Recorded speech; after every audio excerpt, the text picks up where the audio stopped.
She's renowned for putting some of hip-hop's biggest names on the map, legends like Jay-Z, Biggie, Tupac. In fact, I didn't know this until the show. She says her interview with Tupac was so intense she feared that it would further fuel the tensions between the East and West Coast rap stars. She never released it in its entirety.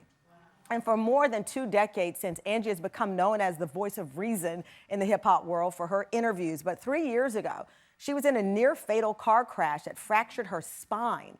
And Angie says that trauma left her with a great need for more deeper conversations, inspiring what she calls now her most meaningful project yet. It's a podcast called IRL, In Real Life. And today we're turning the mic on Angie and getting to know her in real life. Please, Can Fam, let's give it up for Radio Hall of Fame inductee, 2-time Grammy Award nominee, Angie Martinez!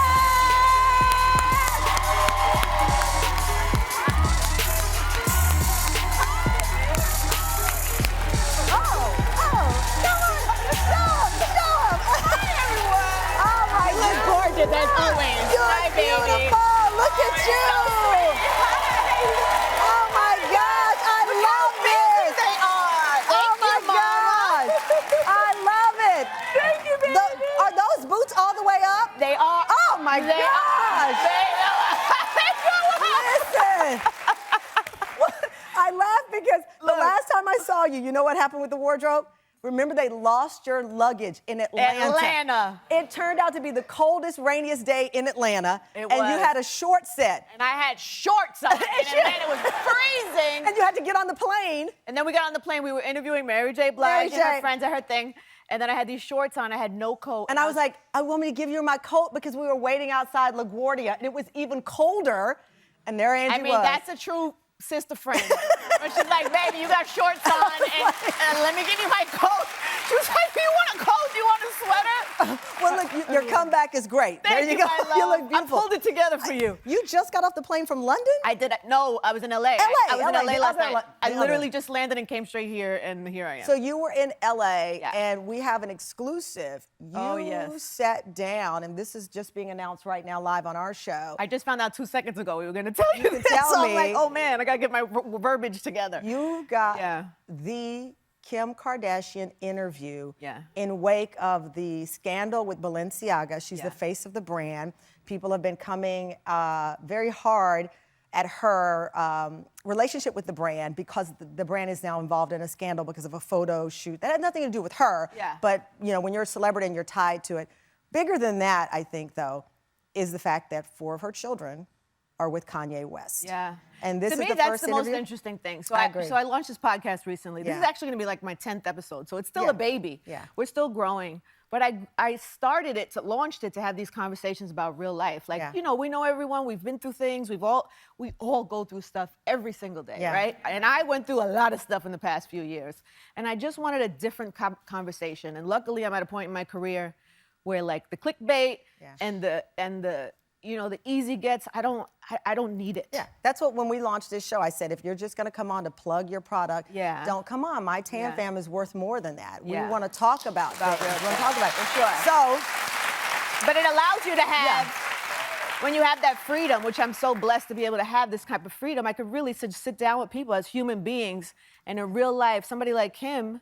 But I think it's also trust, right? Because they can go anywhere, especially when you're talking about the fact that her now former husband is having, no one knows what's going on, but she lived with him for years. And now she has 4 children. When I see the story, I honestly think, like, what does she feel? Because this is not just, this is the father of her child. Yeah, she's co-parenting. Soccer games. He was at a soccer game after one of these rants. What was her state of mind?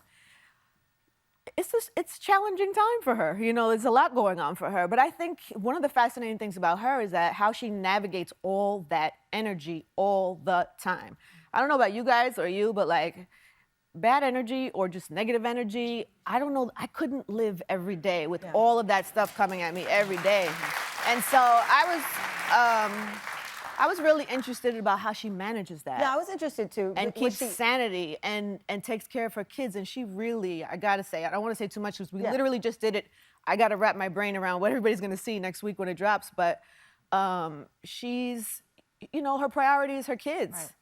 And I think she's done a really great job at like, she hasn't really had outbursts. She's really been trying to protect her kids. Well, that's what you did with your own children. I mean, Yeah. you had a very famous and well-known relationship, Nokia, from Drew Hill. Your son is now 18. My son is 19. 19 now. He's in college. He's You have a grown. son.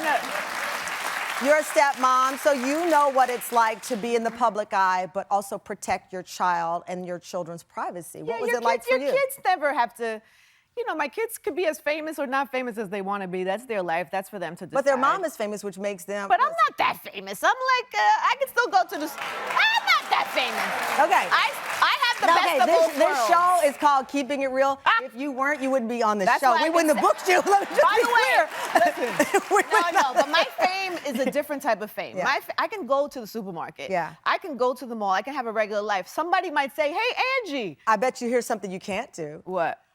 I could hear your voice anywhere in the world, and I would know it was your voice. No, that happens. 100%. Sometimes I'll call like a store. It's like, hey, I was just wondering what time you guys open. They say, you sound like Angie Martinez. I'm like, it's me. What time do you open? No, that happens to me on the phone sometimes with people, which is very cool. As I said, this show is about, what are you like behind the scenes? Yeah. One of the things you told me, I didn't realize, you drive yourself in to the studio from where you are, and you're like... Cameron, I'm telling you, I have a very normal life. My life is very normal. I have been blessed to be doing what I'm doing for so long that I have built a community of people that support me and lift me up. And okay, what's the first thing you're going to do when you go home? When you go home when I go home? After the show today. I'm going to go to sleep for a little while. I just came from I was at the dog pound compound yesterday with Snoop Dogg, who says, by the way, that he loves you. I adore him. And he says, tell Tamron, I love her, and that we need more sophisticated people like Tamron on TV. That was Snoop's message for you. Thank you, Snoop. I love Snoop. So I was there last night catching a contact. Then I got on the plane and came here to see you. So because you work so much. I do work a lot, but I find time for balance that is important to me. Family time is really important to me. Like I will do you shut off? Because I shut off. I don't. You don't ever shut off? No. What do you mean? Yes, you do. I wish. I got a text, thank you, Shannon. Hi, my co-executive, 4 in the morning. I'm like, hey, what's going on? Yeah, but what about Christmas? What about the holidays? What about dinner with the family? You don't shut off? No, you know what? I don't shut off, but believe it or not, I can stay present. I think I can multitask, meaning this is a big responsibility. The Tam Fam gave me this show, so I have to. Now, season 10, I won't answer anybody's call. Yeah, good. Don't call me. Yeah. But I'm always juggling, and I'm okay with that. But you've been doing your game much longer. You're in the Hall of Fame. I'm trying to get in the Hall of Fame. Yeah, thank you, baby. So where you are now, you have your longtime partner, your love of your life. My boo. Your boo. We think we have a picture of your boo. You do have a picture? Right there. Oh, he's not. Oh, look, there's a Rondé. Yeah.